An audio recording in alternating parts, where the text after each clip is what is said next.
All right. So I personally am super excited about this conversation because to me, it frees us up.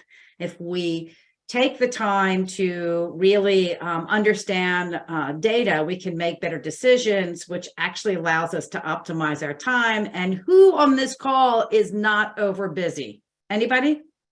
I don't think there's anybody that's not over busy. So we really do need to optimize our time. So that's the reason why we're having this conversation as a follow-up to what we got started when we were in person in St. Louis. So drum roll, what is today? We're going to start, it's a three-parter today. We're going to start with a reminder alert. Then we're going to go talk about data and decision-making. And then we've got that awesome dashboard story that I sort of hinted at. So I'm going to just start with a really quick poll because I'm just curious to know the wonderful friends here today. How many of you were able to actually attend and join us in the Chapter Academy? So I have the poll live. It's a pretty simple, nice, easy one to start with. It's either a yes or a no.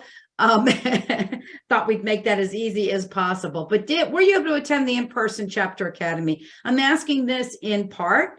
What happened to the poll? Can you not see it? It dropped. Okay. I thought it was just me.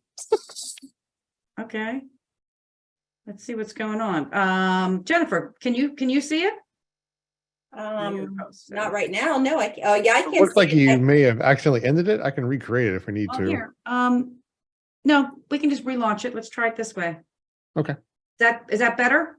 Yep. I think it's Yep, there we go. All right. So simple yes or no. The reason why I'm asking is in part because if we've all attended it, then we're going to shortcut some of the content, but I want everybody to be able to get all the content. So it looks like everybody here was at the Chapter Academy in February. Excellent. That is super exciting. All right. I'm going to go ahead and end that poll and we'll come back to polls in just a moment. So one of the reasons why we wanted to do this follow-up was because in person, you all had identified and were starting to talk about some decisions that had to be made, but many of you hadn't completed your dashboards yet. I know you all completed the dashboards now. And so now my question to you is, how can we help you in this particular conversation? What's a decision that your board wants to think differently about?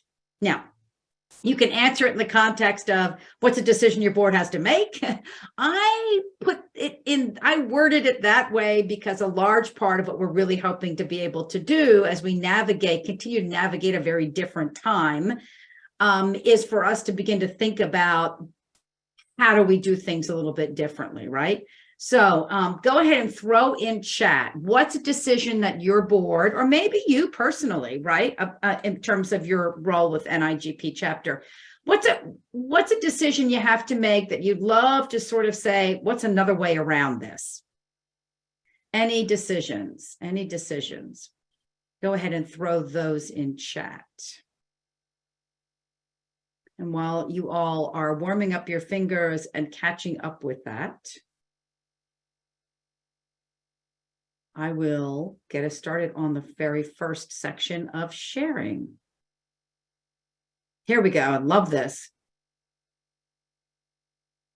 Yes, John, I can appreciate that. There's probably some other ways that we can handle that.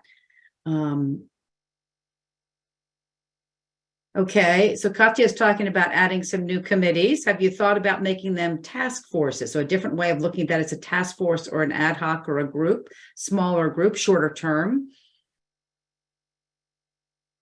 Feliska, you have a question, having a vendor attend a conference, but the person is also a member. So I'm curious as to a little bit more about the question behind that. Maybe Jennifer already knows, or maybe you can, if you want to, either in chat, tell me more about that. I can go ahead. So we have now one person. She was a OPPA member because she worked for a state agency. Okay, gotcha. Left. She left. to be a vendor now.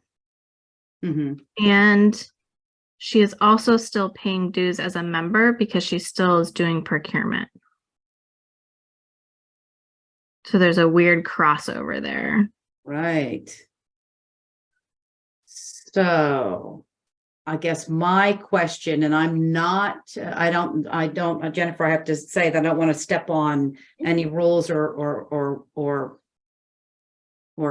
codes, but to my mind, it depends upon how she's viewing her membership. Is she viewing it as I'm still learning because I'm in the procurement, or does she want to start using it to sell her new role as vendor? Because if she views herself She's viewing it as both. Oh, well, then she needs to ante up as Pick a one. vendor, I'm thinking. Yeah.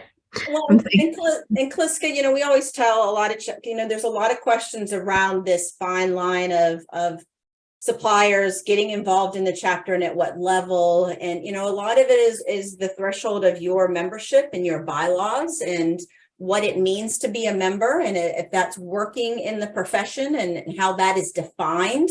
A lot of that is decided by you all as chapters, and our chapters a lot of the times follow NIDP when it comes to defining that membership.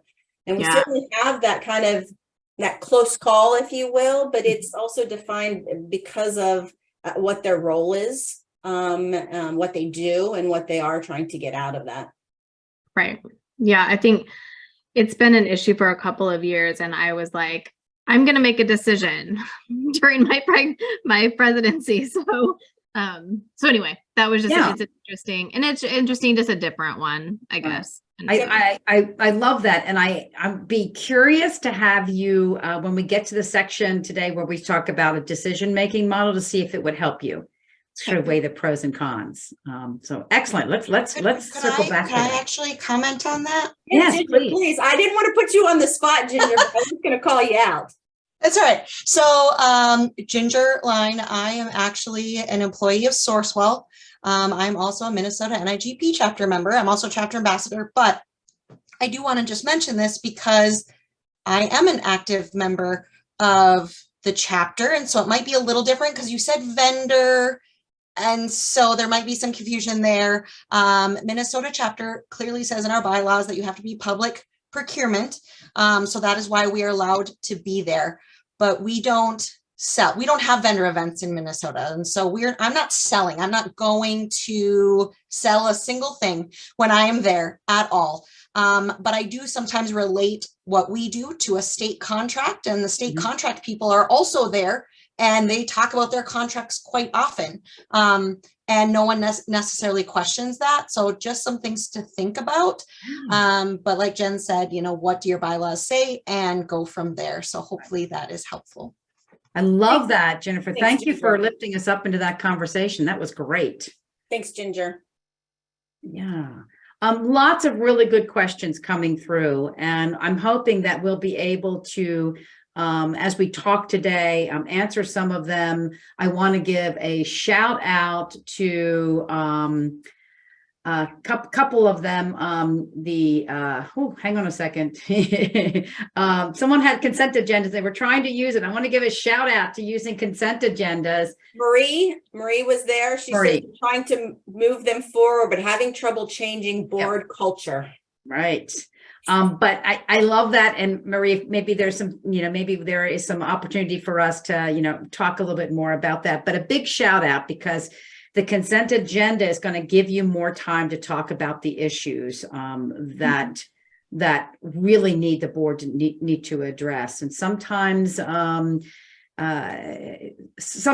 it might be useful. I don't know if your chapter ambassador can come to a board meeting and talk about the value of consent agenda. Sometimes having somebody sort of from the outside bring in the idea is useful. So maybe we can see if we can have that. And Bob, you're absolutely right. And I'll point you to, we gave some resources out after our last webinar on consent agenda. So we've got some good resources. And if there is anybody that's using it, let's see if we can get, you know, an in the moment example, which would be, I think, super helpful. I think, Bob, yeah, you asked also about committee reports. I'm going to hone in on a moment on the word reports, because a board meeting should not be used for reports. If you're using the meeting to read reports, then you're not going to have the time to have good discussion. So but your question is a little bit different, because you're saying about committees, and committees aren't necessarily, they shouldn't be folks that are on the board. So this is an opportunity for you to kind of elevate what the work is. So I can sort of understand that. My recommendation is that in general, you do exception reporting. So if you've got a committee that's up against a deadline, or a committee that has run into an issue, or had a big win, have them talk about it, and then have the conversation at the board meeting to be what's next. So if they've had a big win, okay, how do we take that big win and leverage it? Or if they suddenly, let's just say a committee has managed to get a really good work group of people and they have a good rhythm, and you want to elevate that conversation. What is it about that committee that is allowing there to be that really vibrant volunteerism? If they've had a problem, let's just say that they've run into, they're putting on an event and they can't get sponsors and they're struggling with that. Bring that to the conversation. Like, what is it? And maybe the conversation is, vendors don't seem to be interested in this. How can we make it interesting, right? So use the opportunity at the board to bring what I'm going to refer to as conversation topics, not simply the membership report. The membership committee is going to report on what they've done, and the communication is going to report on what they've done. All of those are things that should be read in advance, not time in the meeting. So I'm going to make that recommendation. And I think that it's important for us to restructure those board meetings if we're going to move our organizations forward. So we can certainly have more conversation around that. And I apologize. Is this Sean, or am I saying your name right? Yes, it's Sean. Good. I love, you said you're using consent agendas for your last two meetings. Maybe you can connect with, I'm sorry, remind me, Maria had the question? Yes. Maybe you can connect with Maria. Yeah, Maria, and be able to give some advice. But in general, do you have can you share a sample of your consent agenda? I can share a sample. Okay. If you want to pop it in the chat, Sean, that would be great. If I can just ask a question, I know Maria was concerned about changing board culture. Did your board have a hard time transitioning with your first two? No, there was no hard, and everybody was on board. And we used it for our chapter meetings, which it opened it up, because usually I would get up there as the treasurer and give a treasurer's report, explain what happened with the reconciliation, but that was kind of a moot point. So we mixed that, and I go up there and I pick a topic to discuss. So like our last topic was about the new website, which has been fantastic. Great. Love that. So you have just made the case. So thank you very much. Excellent. All right. Keep the questions coming. Let's see if we can address many of them, but Jennifer and I always do a debrief and look at what we have to do afterwards to answer the questions that don't get answered. I had promised at the beginning of this that there were 3 parts, and I want to do the first part with Jennifer's help. We did this fun session.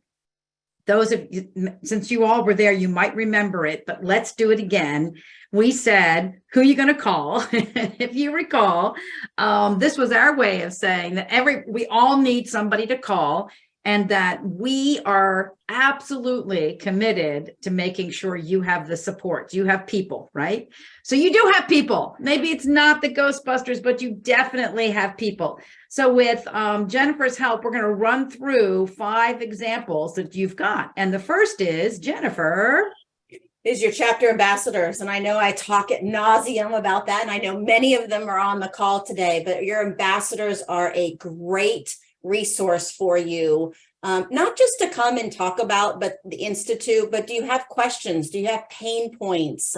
What's happening at the Institute? Can you explain this better? Can you pop into a board meeting? Talk to us about certain things. I'm going to call out I'm going to call out Tara and Katya with Southeast Florida. They just did this and used an ambassador and a SME kind of at the same time at their board meeting, in which an ambassador came in, worked one-on-one with their board on specific things. So certainly take advantage of ambassadors in your area to help you and support you. They are a plethora of knowledge. So certainly call out to your ambassadors.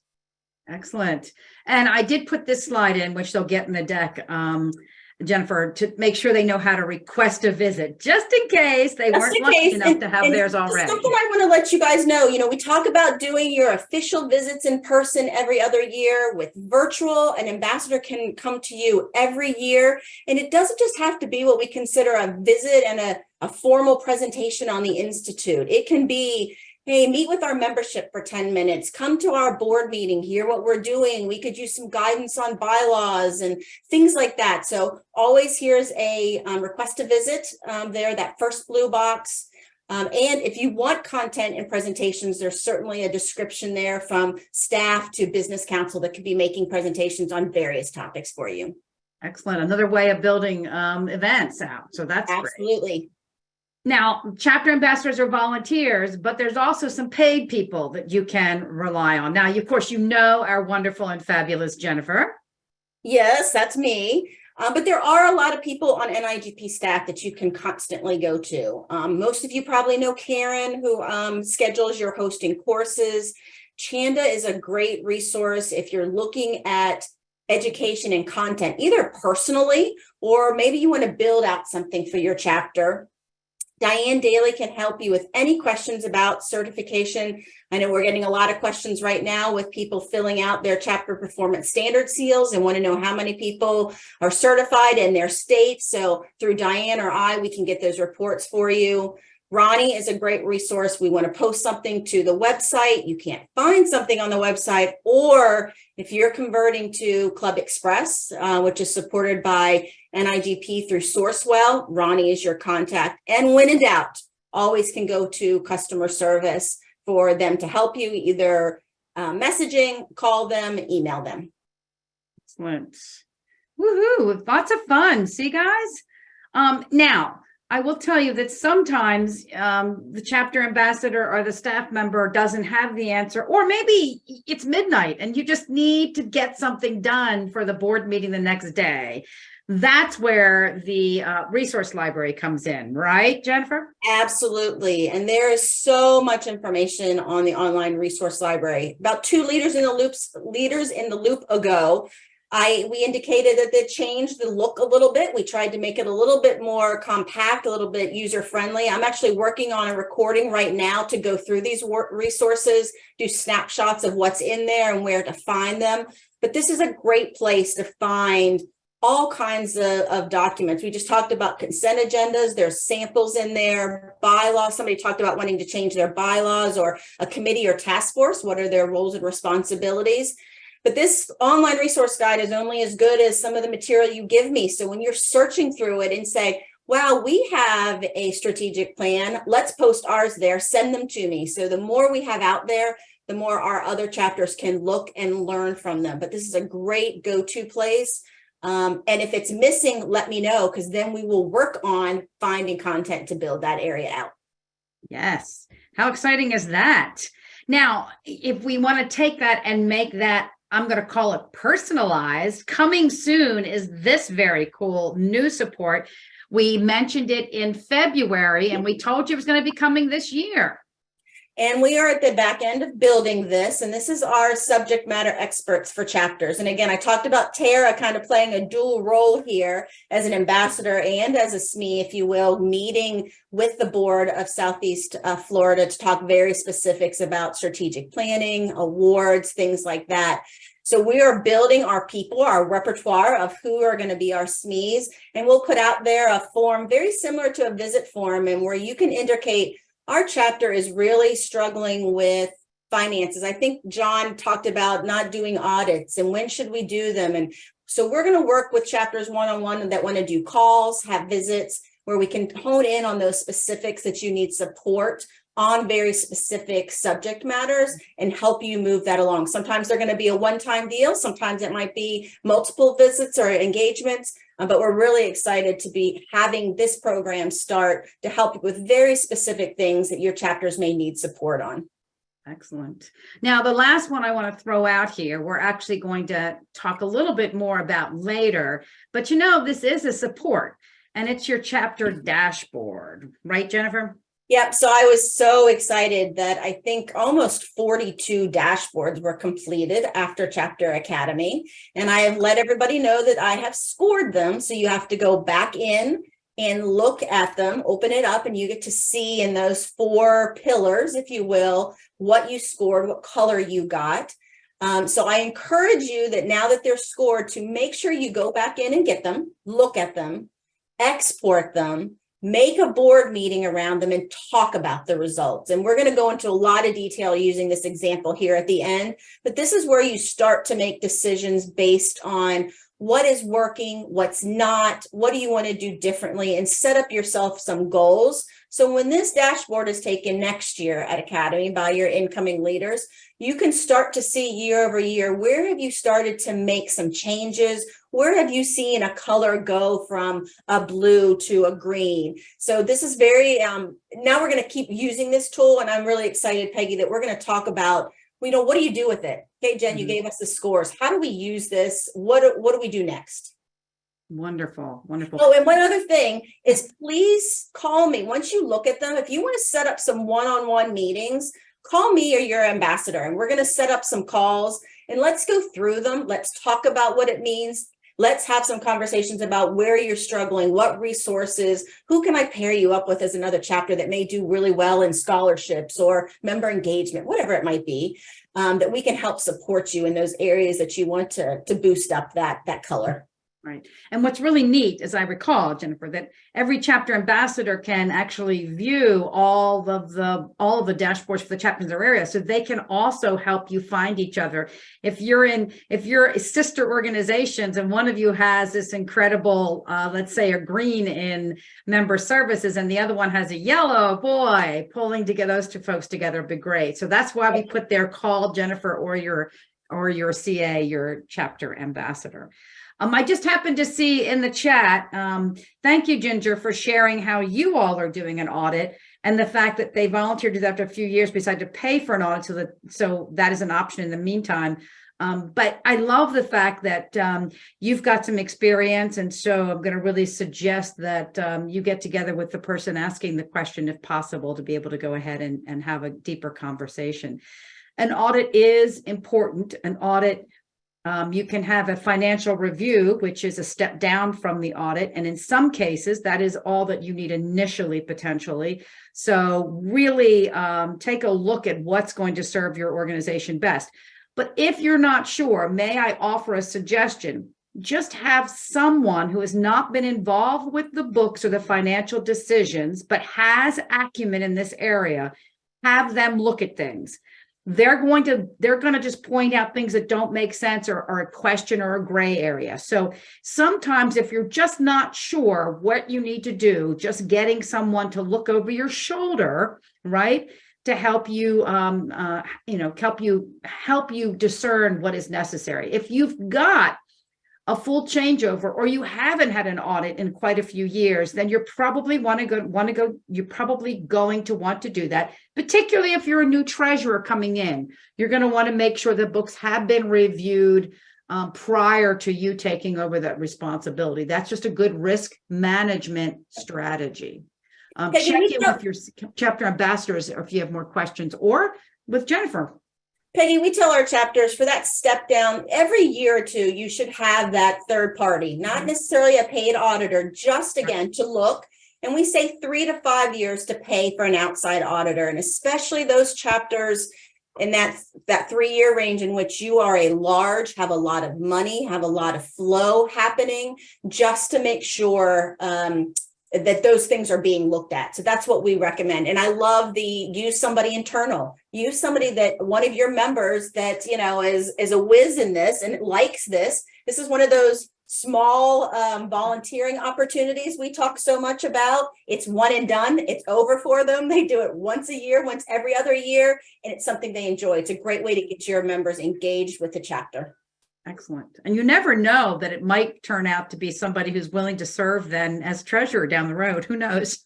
In any case, let's switch to conversation number 2, which is really this idea that data is a tool for decision making. Now, before I launch into this, because you guys mostly were in St. Louis with us, I'm going to ask the question, what's your question about data? So as I'm asking that, I want to just mention the reason why we're having this conversation. Go ahead and put in the chat what's your question about data. The reason why we're having this conversation has a lot to do with the fact that intuition is when it's skilled, intuition is useful in that moment when you have to make a decision. But so many cases, intuition lacks grounding in some facts that may lead you down the wrong road. And so the reason why we want to talk about using data is because it's a key part of decision making that takes you out of that kind of that risky zone of being just focused on intuition, which is how most of us make decisions many times in any given day. I don't see any questions coming in yet. Oh, there we go. But I'm going to ask you to keep, while we're talking, to put your questions in there. Data is oftentimes difficult to collect. Yes, Katya, that's absolutely correct. One of the things that NIDP is doing right now with, for example, with Club Express, if you ultimately use that, is looking for how we can make getting that data a little bit easier. But there are some shortcuts that give you some data that allows you to be able to, and I love your question, how to find out who is engaged. And we're going to talk about that in just a moment. But it's really critical to get even the barest of data because it allows you to ask questions differently. So the quote behind all of this, and it comes from Hillary Mason from Fast Forward Labs, who is just real brilliant and is just quite the innovator. And she said, you know, the core advantage of data is that it tells you something about the world that you didn't know, right? So like I said, intuition helps make that kind of final move, but data gets to the line by filling in the details. So what does this mean to have data tell you something that you didn't know before? All right. And Teresa says, I'm assuming that I'm getting data, don't know how to use what I'm already getting or how. Yes, we understand that. And depends upon if you're going to be on Club Express, we're going to be doing some more detail around that as we get the reports and some of the reporting set up. If you're not using it, then I'm hoping today's conversation might help you at least ask the questions from wherever you're getting that data. But to give you an example of how data can help you drive decisions, I'm going to go through a couple of quick things. So we know from data that the preference is short-term volunteering. So if we know that, then we can ask the question, how do I make this job not be long-term? So I saw someone said earlier, they were establishing some new committees, and I asked the question about why committee versus task force, and came back with a really good response saying that they want to be more of a permanent function. We are adding an outreach committee, yay, yay, yay, and a charitable activities committee, yay, yay, yay. Now, what I'm going to suggest, though, is you might have difficulty in being able to get, how do I want to put this, being able to get those committees filled. Now, the outreach might be a little bit easier because I'm going to assume that and I'm going to make this assumption that maybe you're following up on something we learned in St. Louis, which is an outreach committee is a committee that is making phone calls. You get social people on there. They want to meet new people. They want to meet new members. If the job itself is very interactive, right, and it's making a difference by helping people navigate, they're very likely you're going to be able to fill that position. But a charitable activities committee, for example, you could actually potentially break that down into smaller groups that support maybe a group of 3 or 4 people who are looking at charitable activities over the year and creating the strategy. But you could potentially have small teams that do any individual charitable activities. So the data just simply says, make sure we ask the question, is there a smaller opportunity in this, right?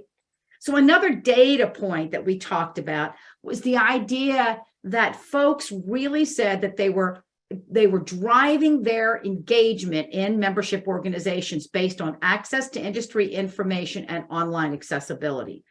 So then the question that comes in our mind is, in what ways are we making sure we lead with content and making sure we have something about our activity that is accessible online? Maybe it just means that we upgrade our website so people can find us and they can find out what we're doing, right? Maybe it's about doing some events virtual. Maybe it's about building in some kind of if you might have some kind of a social media platform, there's a lot of conversation. The point here is the data, we know it's a preference. So the data allows us to say, what if, and sort of test some ideas. Another example is we know virtual is here to stay. We do know that the greatest majority of folks in general are going to be looking for this kind of, I'm going to refer to it as, a little of both. So it's not that you have to bend over backwards to create a whole lot of hybrid events or virtual events, but it's for you to understand then what kind of individual really wants to come to an in-person and what will get them to an in-person. So you might have to change up your in-person events a little bit to get those folks there. But the other interesting thing about this is that we're finding out that that the folks that say that the folks that were coming because it was virtual, that's how they learn to engage with you. So you still having some presence in virtual may be very useful for you. So another example of data that we have that opens up is the data we have about what members told us about their chapter involvement. They said, we want to read your newsletters, your content. We're going to attend your educational events, right? We're going to visit your website online. We are going to, but a little bit less likely, attend networking events. And about 25% said they served in a volunteer role. If we know that one of the most popular things to do is to read the content, how are we driving our content strategy? So that's a question that comes when you begin to look at the data. This is what people said that they did. So this is the stuff they remembered doing and found that it was valuable, right? This is another, from the same study, another graph that talks about this. And you can see that folks said that they wanted, but the big thing that came out of this was 34% said they want more involvement. That's a data point. If a third of the folks that are engaging say they want more, then the cool thing to do is to ask is, what is more? What is missing? I see that, folks say they like networking events. They say that they like in-person events, but, is more though really getting involved in the work? So you're developing these new committees. Is there a way to make sure you're reaching out to the folks who might want to be more involved? So what data does is it allows you to say, what if? And it opens the doors then that you might not see. It opens the doors that you might not have thought of. And I mentioned this, and I use this example because I think this is a really dynamite example. I was working with a state organization, and they found out that the gem in their portfolio was something that they were not even paying attention to, and it was support groups. These were small groups that formed for short periods of time to tackle a topic or a content area. They called them support groups because they were learning. It was a peer-to-peer learning. And they found when they finally looked at the data that the folks coming to those were not coming to anything else. And putting together the support group is a light lift compared to putting on another event, right? ILIA, working with their state group, they found out that when they tap people on the shoulder at events and ask them to stand by the door and welcome people or help with registration, that they were able to make engagement points that actually translated to more volunteers over time.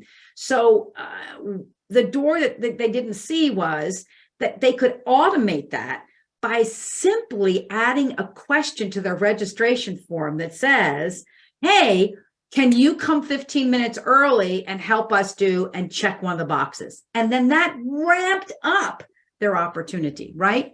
PRSA Maryland was a group that we manage. They changed their whole awards program by asking the question as they looked at trends and they saw that fewer internal communications folks were actually submitting. So a lot of agencies were submitting, but not the people who were the bread and butter inside corporate, nonprofit, and NGOs. So what they did was they said, well, what happened? So they talked to a few that had but didn't do it in the last 2 years. And they found out really kind of, just two things. First, that if they ramped up how they helped people really shine the light back home again, right? So they changed their award that they gave out. They changed their approach to it, right? And the second thing that they did was they established a PR team award, so that maybe I didn't feel like I had anything that was worth an award for the project, but I know my team was busting it, right, and doing a great job. So they created something that really was tailored for the group that had lowered their involvement in this program. So it brought a new revenue stream in, brought those folks back to the table for the awards program, and shined the light on teamwork. Okay. So that's what I mean by if you look at the data, it gets you to say what if. And if you say what if, there's a reasonable likelihood that you're going to then have some additional ideas. So that's a great question. Katya asks, how do we know people are actually reading those newsletters? And then she says, that's why I like to do surveys. I look for feedback with members annually. Now, so let me ask this question. There's a couple of ways of knowing, and I'm going to actually, while I talk about this, I'm going to put up the next poll, because part of this poll is going to take a look at, oops, hang on one second. Here we go. So this poll is a long poll. You might have to scroll down to see, but we're asking you what metrics you currently track. So to your question, one of the ways of finding out if they read it is not simply to look at opens. That's a standard thing that we look at, but to look at email click-throughs, to follow the clicks, because open, if it lands in a box and you have a preview, it shows up in most areas as an open, which means we don't know if they're reading it. Did they click through? Which means as you're putting together an email or as you're putting together a newsletter, it's imperative that you have short links that take people right to a space, right? And that you repeat those links multiple times. So oftentimes, let's just say in a newsletter, and you're pointing out to a couple of services, you might say in the paragraph, our blah, blah, blah, blah service, and that's hot link to the service. For more information, click here. So you put that link in multiple times. The easiest way to find out if people are coming close to what I'll call reading is to go ahead and do the click-throughs. The second thing you can do, if it's online, is you can actually, in your metrics, you can actually look at how long people are staying on that particular page or that particular article, which will give you an indication of people just clicking through and then leaving, or are they actually reading. But the other thing to do that I don't think we do enough is when you have an article you've just clicked them through, is have a real quick poll, right? That says, if the question is about a trend that you're seeing, right? And so you've done this really cool thing about a trend about I'm just going to make something up here. I work with Maryland Recycling Network. These are county folks.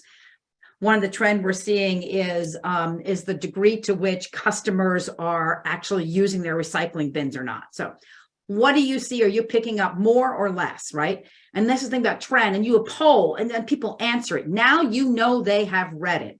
So building in interactivity, Katya, will allow you to know if people are actually reading it. So, and then there's also real value to doing readership surveys, but keep them short. Like do it like after a couple of months, say, hey, we did the following articles. Let us know what you thought about them, and make it real short. Getting people to answer surveys can sometimes be difficult, but length is a huge part of it. I'm going to end the poll and share the results right here.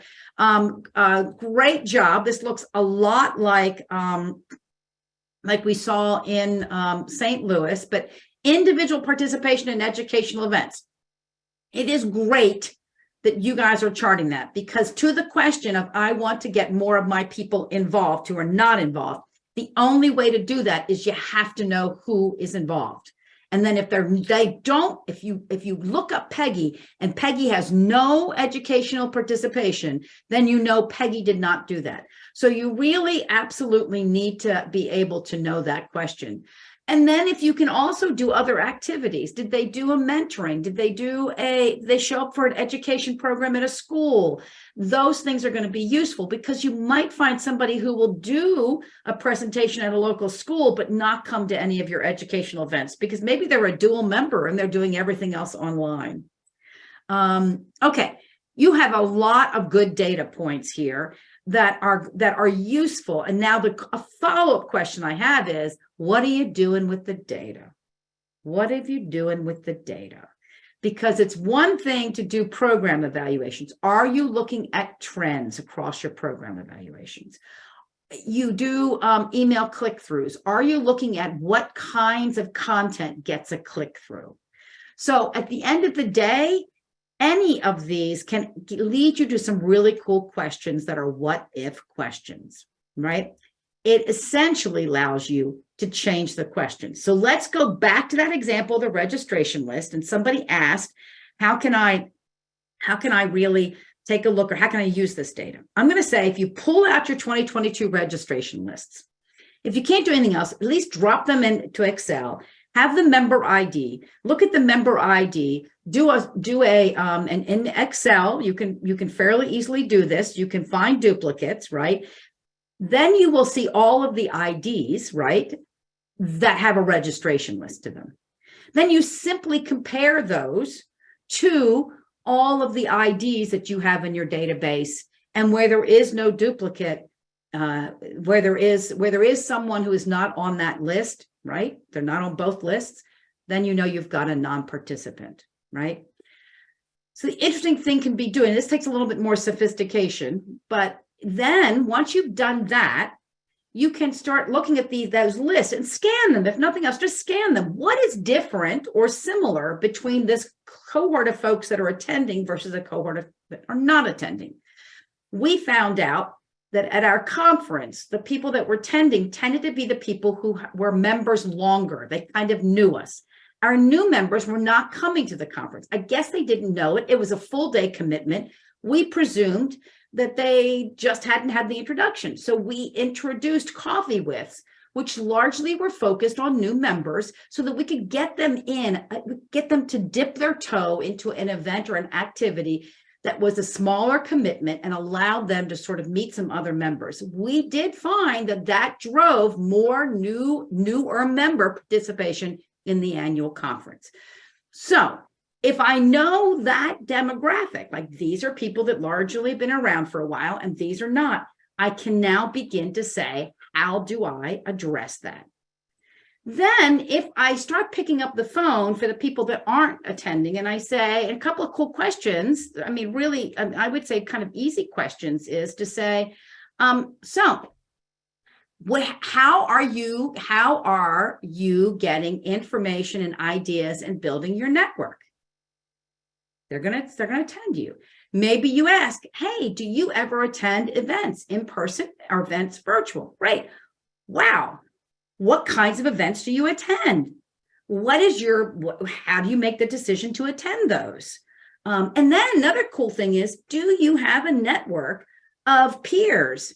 And if they say no, say, well, what kinds of things would you look for in that network? If they say yes, go, how do you meet those people? So now you're getting cool intel, just like that California group that I talked about a moment ago, found that there are people who wanted to do peer-to-peer support groups, and they were virtual. So there was meeting that need. And when you begin to look at the profiles and ask those questions, wow, doors open up. This will also allow you to sort of get a sense of the percentage of members that connected, so that you can begin to look at, okay, where's my potential for growth, right? And how do I then put my programming around to make that difference? I do think a really important thing that comes out of this conversation around, particularly when you say, do you attend events? How do you make that decision? Where do you get your information? Is you learn what other associations or resources they're tapping. That could lead you to a question about, here's a strategic partnership, right?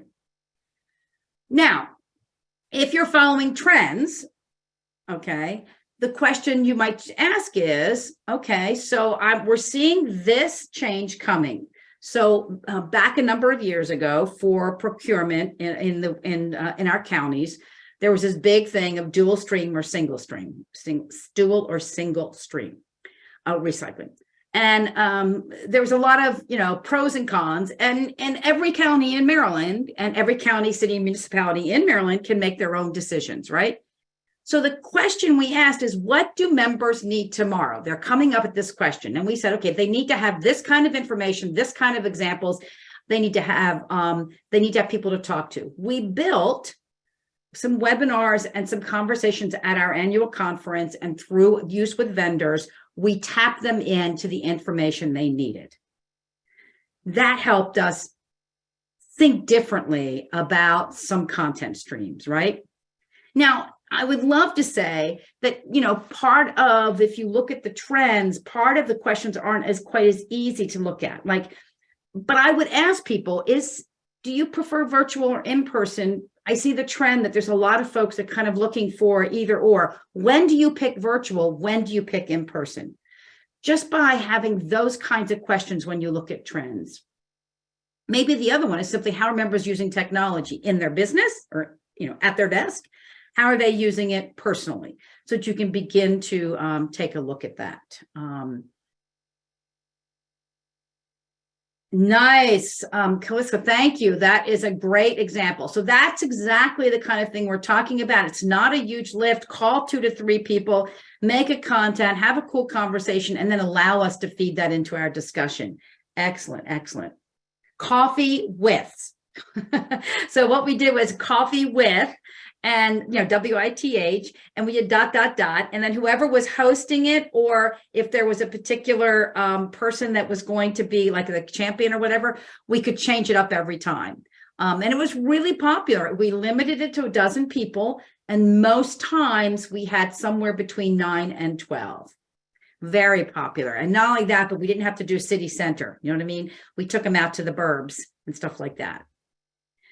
So I want to talk a little bit about decision making, and I'm checking the time. We spent some really good quality time at the beginning talking about some things, and I want to make sure that we get to our opportunity to look at the dashboard. So I'm going to go through this next piece just to sort of, I'm hoping to confirm to you the reason why this conversation is important, and then we're going to move on. But if you have the data and you change your questions, 3 things that get in the way of good decisions is we limit the options we have. So we're going to either do this or we're not going to do this. Instead of saying, what are all the ways we can do it? And what are all and if we didn't, and leaving on there that there's a way to not do it. So you have more than 2 options. And there's some really good data on this, but it says that if you have 2 options, they led to unfavorable results 52% of the time, rather than being able to sort through a couple of them. The second thing is that if you don't have data, you're going to go by what your gut says, and the gut can be right, And more times than not, in a time of change, the gut is not exactly on spot. And the last thing is, and this comes from a study about doctors, and found that the doctors, when the doctors said that there was no other option, you know, that they were absolutely certain, they had great confidence in this, they were completely wrong 40% of the time. Part of the reason was because they did the knowledge that they had in the past, and they set themselves on that, and they did not build their knowledge bases. So all we're saying here is look at the data. It's going to get you to ask different questions. It's going to get you to learn new things. Therefore, there's a likelihood you're going to be able to make decisions that are a little bit more impactful. So I'm going to share with you a model that it comes out of the book Decisive by Chip Heath, which builds data into the decision-making process. And it has 4 steps. The first one is looking at your data, you're going to widen your options. I just sort of mentioned that, right? You're going to say, we're going to be talking about our newsletter, right? Let's widen the options. So it's not, should we do it on Club Express or on MailChimp? It's, is this a newsletter about news and information that comes out regularly? Is it going to be a special bulletin kind of thing? Is it going to be not a newsletter which has full content in it, but imperative links? There's a bunch of different options for how do we do this. Let's look at all those different options. Let's reality test those assumptions. So when you come down and you narrow them down to 1 or 2, can I ask somebody else, go to one of your members, right? And just say, hey, talk to me about this. We think we're going to do this. Tell me why it's not going to work, or tell me what questions and doubts you have about this. So sometimes the board, we get very narrow because we're around the people and we sort of know what we've done. But if you bring somebody in and you say, talk to me about this, what about this makes sense? What doesn't make sense? Then too often we're making gut decisions. And what I want to suggest is that we step back a little bit in the process. You've come up with an idea, you've done some reality testing, and now you're going to say, now you're going to ask yourself one more chance before you pull the plug on this. What do we think is going to happen in 10 hours? What do we think is going to happen in 10 weeks? What do we think is going to happen in 10 months, right? So it's kind of looking out there, because that allows you to say, and if we're wrong, what's plan B? So I am mentioning these two, Steve, mostly because I really want you to focus on,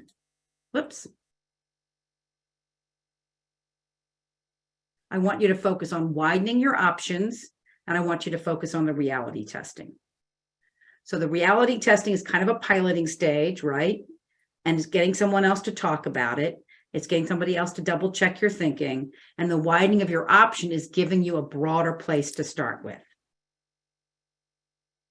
Now, to give you an example of how you might do this, you're talking about a newsletter, and Rocky Mountain is looking at some of their communications plans. They're getting ready to do a communication plan, which I'm going to show you.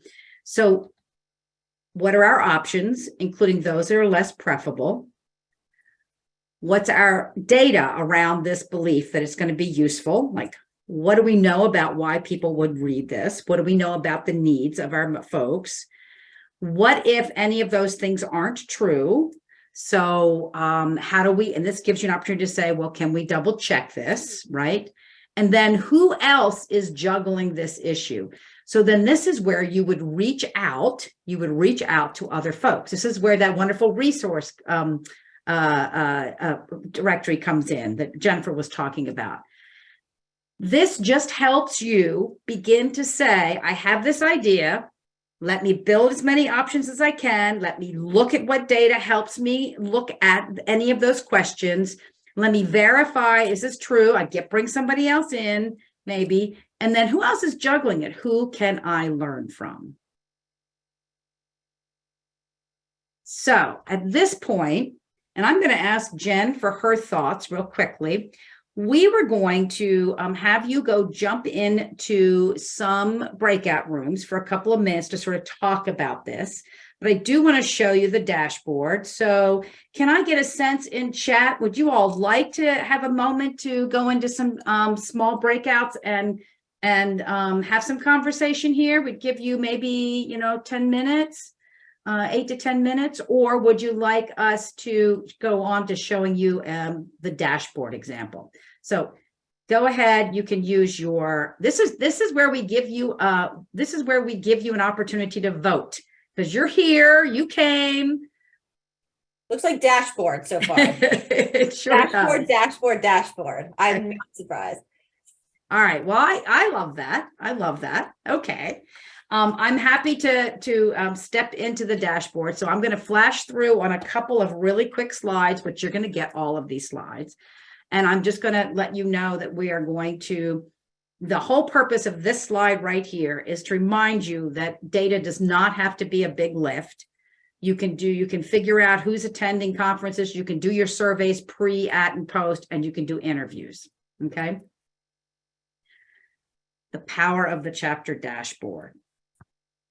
I'm hoping, since you all have done this, you know that it allows you to focus on top priorities and is guiding your data. So as we get started, I'd love to find out from you all, and I'm going to go right back to our final poll.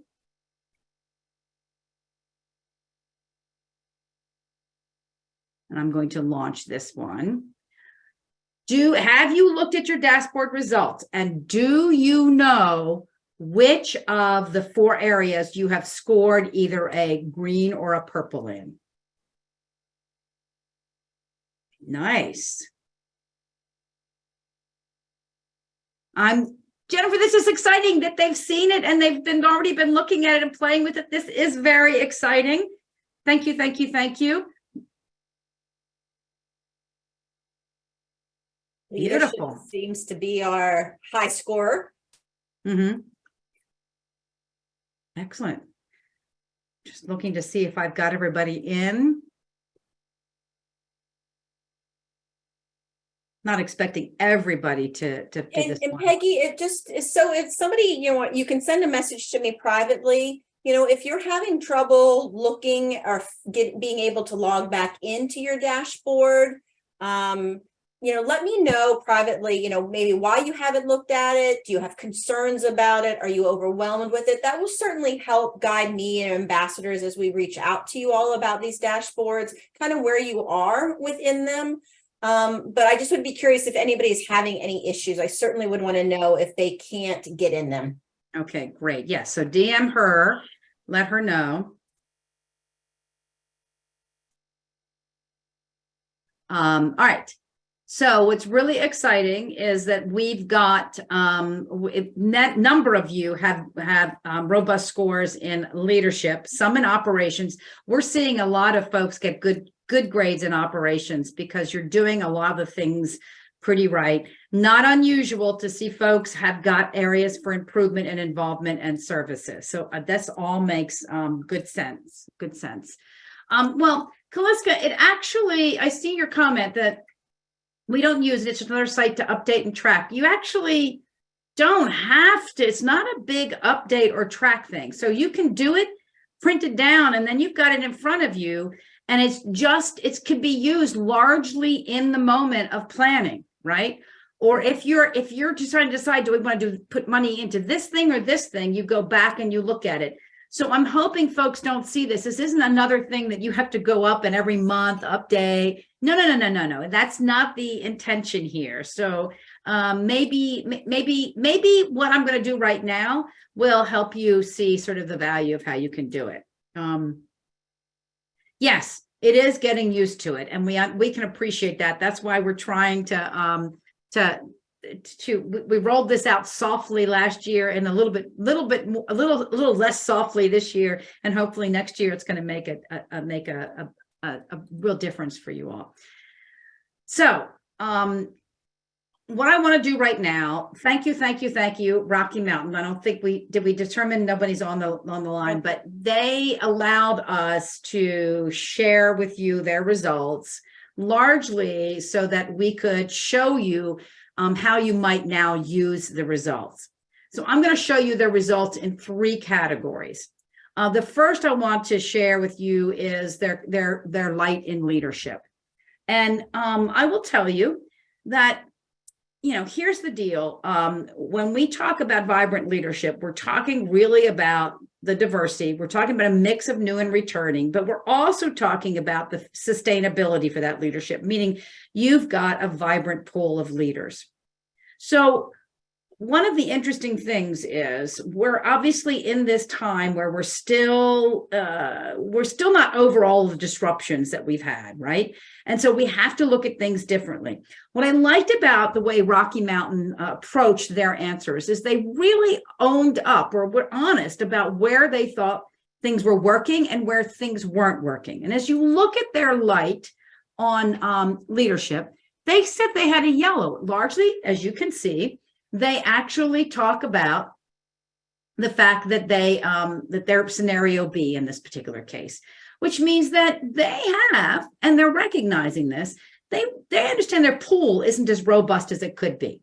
Okay. They're also saying here that, we don't maybe have a robust enough mix of new people on that board, which means we could be falling into the trap of making the same decisions. Not the end of the world, right? But then they really they identified the fact that they have a chapter onboarding, but they haven't maybe ramped it up as effectively as possible, right? And that they have only less than 10% of their members involved. So they said, all right, we're going to build on what's working because that makes the best sense, right? You got some stuff that's working. How do I build on it, right? And they said, well, wow. We've got a solid membership base. We've got a core group of dedicated committee members, but they in particular noticed that they have quarterly board meetings that maybe they could explore shorter monthly meetings. How could they ramp up the communications between their leaders to be able to be more innovative, which I think is really cool. Under the what's not working, they highlighted that the committee should review the responsibilities and maybe begin to look at allocating things differently. How do they distribute the workload so they can avoid burnout and then get more people involved in the membership?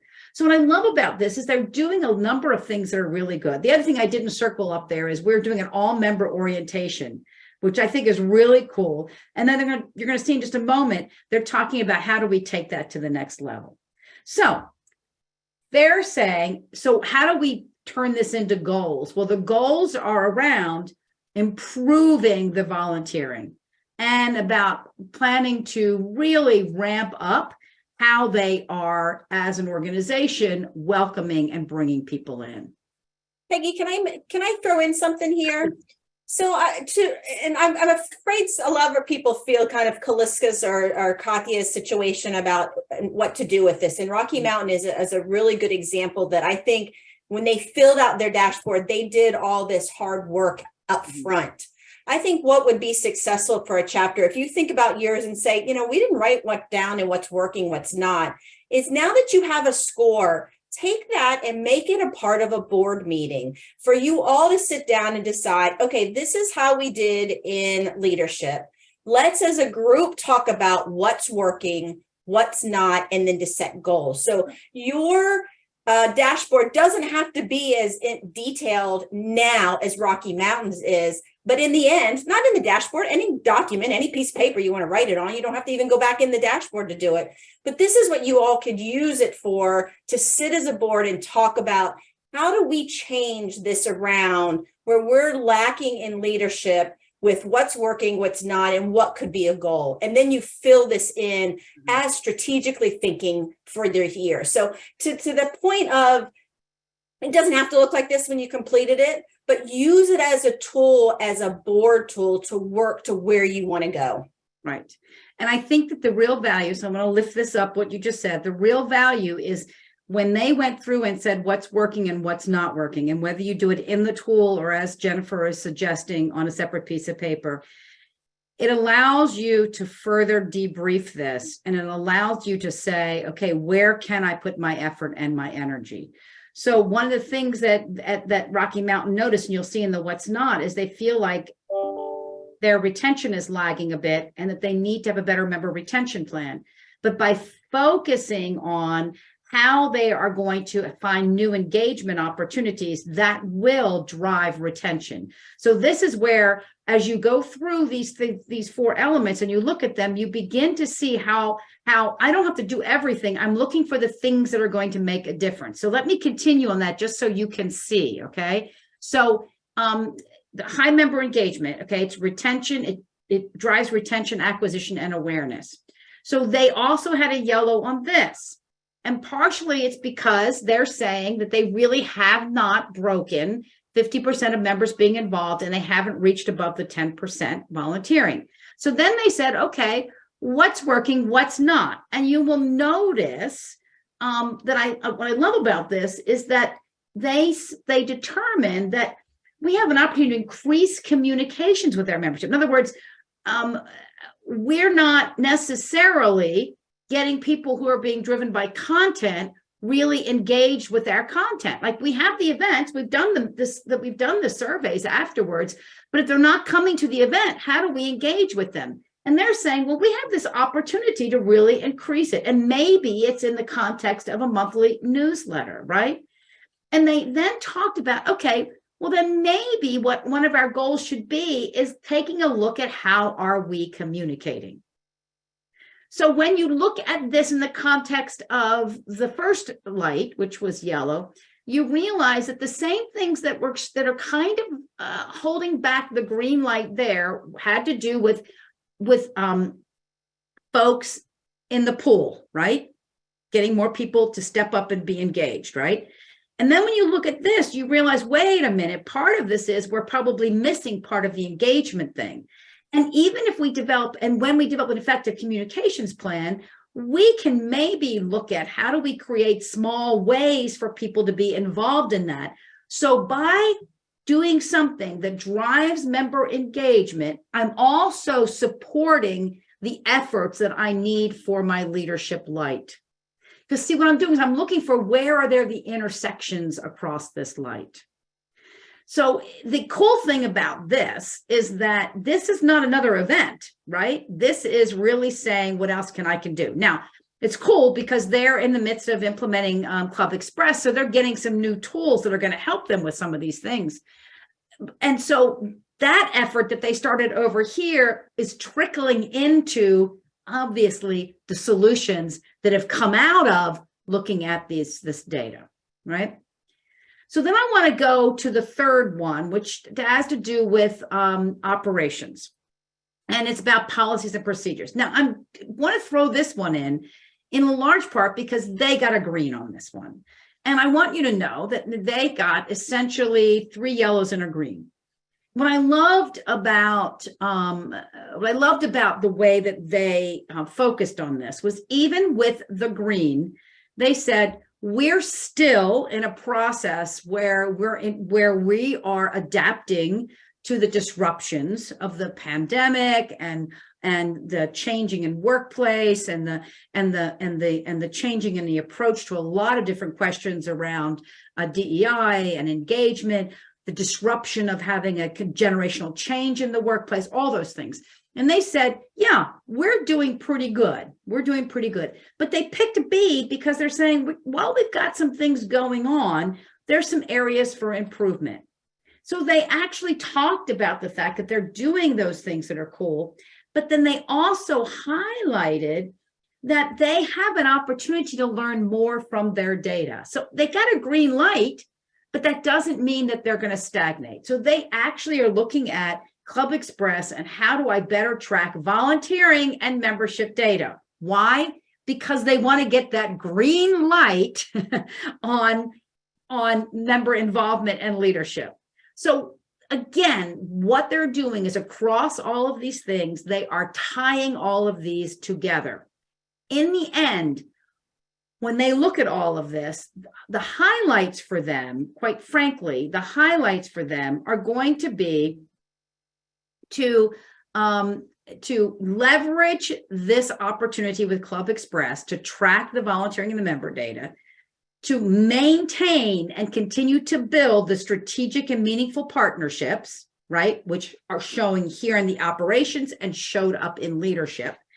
And the reason why they're going to do that is because that's going to help them drive how can they find other ways for members to get involved. They specifically identified they're doing new lunch and learns. They're going to look at their volunteer system around those committees and look for opportunities to find smaller opportunities there. They're going to take their already member orientation, right? They've already got member orientation, but they're going to expand it. They talked about taking something that's being done in the moment and finding some way of videoing it, right?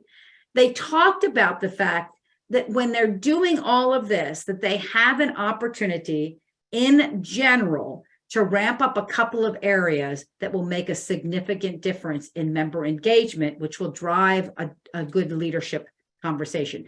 The main thing in leadership that they're looking at is how do we get together more frequently and have some robust conversations?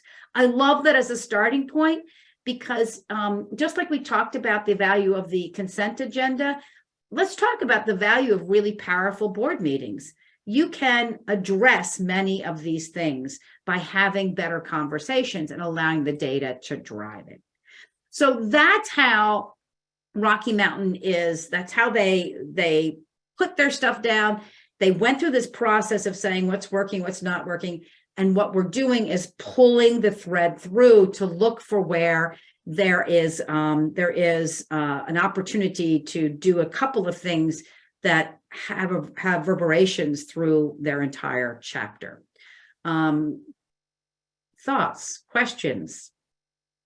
Peggy, one thing I'm gonna add, because we have certainly talked about Club Express and we are working with them, and Peggy is helping me as well, is what data is in Club Express that you can use and manipulate this way. But whether you're on Club Express or Star Chapter, there's actually probably a lot of data already in there. It's either asking for it, or Peggy's talked about a lot is looking at it differently, comparing it to who's attended versus who's not, what is their profile, and overlapping that. So a lot of this is there. It's just how do you manipulate and use it to make those changes. Mm-hmm. But to always ask that question, you know, what's in there? What am I capable of pulling out? And what do we do with it? You could set a whole board meeting, you know, maybe make a board meeting that has nothing else to do with planning an event or a conference or a verse trade show. Talk about the health of your chapter, of where you are in your dashboard and how do you move that forward. Mm-hmm.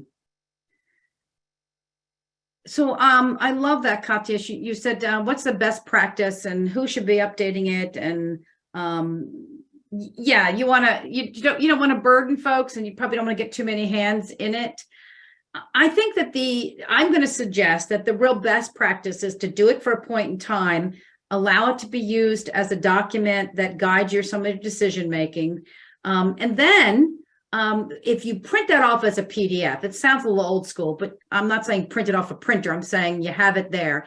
You can look at and you'll set some goals that are measurable, right? And then you might come back towards the end of the year and go back to that dashboard and update with data. You don't have to go back up and consistently update it, right? It's really a moment in time that gives you, that's a planning tool. So what I would do as a practical way is once I had finished this, which many of you have, I would get the board together and I would say, okay, where's the theme through all of these? Oh, we're seeing that the volunteer, let's just use the volunteer pool. The volunteer pool is not robust. And so therefore we may, even if we're at a green light, we don't have the energy in the member engagement piece of it, right? So that's going to impact how many people are coming to what events, right? And how they're connecting, right? And that's going to also obviously impact your financials and other things. So if we look at that all the way across and we say, all right, so what are some small ways that we begin to change that volunteer dynamic? So again, I look for that theme all the way across. Maybe what you'll find out is, as Rocky Mountain did, was, we're doing events and our events are getting good grades, And so we're from an operations standpoint, we're doing what we need to do over there. From member satisfaction perspective, we're doing what's good there, but we're only getting a portion of our members. Okay, well, what aren't we doing? You know, what's missing? Oh, well, you know, we've never tried a mentoring program. We don't have a communications program. That's going to be the project then that's going to have a ripple effect through it. So look at these things, look for where there's connection points and find those. You don't have to do this alone.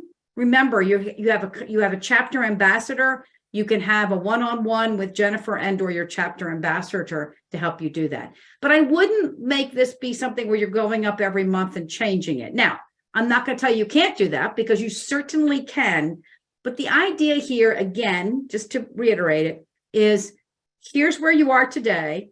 How do I use this to make some decisions? Then I come back at another future time and I update it as a way of giving me a chance to look at my progress year over year. Does that help? I think she said, okay, good. Peggy, can I also add one thing to that? So we are going to implement these and have them done and completed at every chapter academy. So we talk about whose role should it be. So you obviously have the option in the dashboard that you can have other people go in it and do it. I actually know, so knowing your vice president or your treasurer might come to academy next year, I encourage that this is not something that has to be done 2 days before you go to academy, is that whoever is attending academy is to take it before you even start filling it out and make it a board project. Think about this is at the beginning of the year. It's in February. It's when your new board comes on. As a board, fill it out. Don't make it the responsibility of who's ever attending the academy to be the one that, from their perspective, they have to decide what's working and not working. Do that as a group. And I think, Peggy, to your point that, if you want to go back in and update it, at the end of the year, if you have goals, that's great. We also will have it there historically. So if you want to look at it year over year, so Katya, what you did this year, then you can have next year's go in and then decide, see, wow, we've really worked on this, or wow, we didn't put enough effort. We stayed where we were. So this allows you, and you said it right there, is for strategic planning. It allows you to see, are you making that change year after year, because you'll have this as something historical. I think of this dashboard as a starting point. It's not the end point. You may have tons of other documents that go along with this because you put new programs or things in place. This is to ignite that conversation and that dialogue of really evaluating where you are today. And I'm going to, besides the fact that I love all that, I'm going to mention, because there was one other thing I wanted to mention on this screen right here. You notice that they said what's working is they have strategic and meaningful partnership with other entities. Sometimes doing that list of what's working reminds you or triggers, like, I already have this, so what can I do? Like, how can I leverage that better? Because if I've already got something, but I'm not really leveraging it, it's not like I have to create something different. Here at Mariner, we manage the Maryland Recycling Network. One of the things when we did a sort of analysis a number of years ago was to realize that SWANA, which is the SWANA North America, or SWANA Mid-Atlantic, which is part of SWANA North America, which is solid waste, like, they're smaller, but they have a really important overlap. And so now we do our conference together, right? And why not? If we have more energy around planning, we have more energy around the people that come in the room. We're bringing some cases, the government offices together to talk, because I know that happens. There's a little siloed on all of our jobs, right? So one of the things we talked about doing was, how do we leverage that partnership other times of the year? And that's part of what we're doing. Sometimes you have a partnership, you just don't think about, well, where is it useful in different ways? But also, like, if you have that and you're looking at it, and then you have this whole group of people that aren't coming to meetings, it'd be worth you calling up some folks and saying, hey, are you spending more time with MAPA or CEPC? Or now all of a sudden you have information that you can act on. So that's, again, it's the simple process of doing some of this conversation. So I know we've kept you on, and we've given you essentially, I'm hoping, some food for thought. And in that idea, I just want to sort of give us a real quick, how do we put all this together, knowing that you're going to be, you know, we've talked about these as being really important metrics that matter.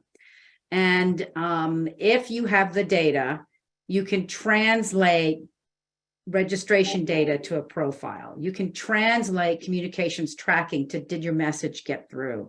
You can translate industry data to ID emerging issues. And I just want to be able to share that with you, because that's what our goal here is, for you to begin to see that. And the last thing, and I remember showing this at a previous one, you know, you don't have to do this by yourself. Bring your members into the process. Lots of different ways to do that. So with that, we're going to close this part of it and ask, are there any questions, any thoughts? We're down. We have 4 minutes before the bottom of the hour. Bless you. Thank you. I tried to not sneeze right into the phone. I will follow up with everybody that we will post this recording and the slide deck in the webinar section of the resource guide. So it'll go out in 2 weeks as a link in the Leaders in the Loop communication that I send out. So it'll be there for you all to go back or share with other board members. Just a reminder to look at those dashboards. Call me, set up a meeting. If you don't want to, just start a conversation with your board. That's at least the minimum that we're looking for, is that you have those meaningful conversations of moving the chapter forward. But myself and the ambassadors are here to help you through that process. We may not have all the answers or all the resources, but we don't know until we have those conversations. And what do you need to put that into place? Great. And I know that I think we addressed most of the questions that came. There was one person Teresa asking about updating procedures for our scholarships and new ways to look at it. So we will, if anybody has that, please answer that for Teresa. I think that that's a great question. How do we do things differently? Excellent. And Teresa, I will always direct people to the resource guide. We have a lot of chapters that have a lot of very strong scholarship programs out there to see what others are doing. Even if it's just from a starting point, or to just pick it apart, or I want a piece of this, or we haven't thought about doing it that way. Or always, guys, and one thing I don't think we use enough is our chapter leader insight community. Take those questions. There's almost 700 chapter leaders, current and past, on that community. Ask them and have chapters share. Show me what your application looks like for a scholarship program. Can I see your strategic plan? Rocky Mountain, I'm going to call them out here before they know it. What does your communication plan look like? What is that outline to share with other chapters? So ask those questions of your fellow leaders anytime to our Insight community. And as we sign off, I'm just going to say one more big shout out to Rocky Mountain. You are courageous, and thank you for letting us learn alongside with you. Have a great and wonderful day wherever you are. Find a reason to smile. And Thanks, we'll talk to you everybody. next time.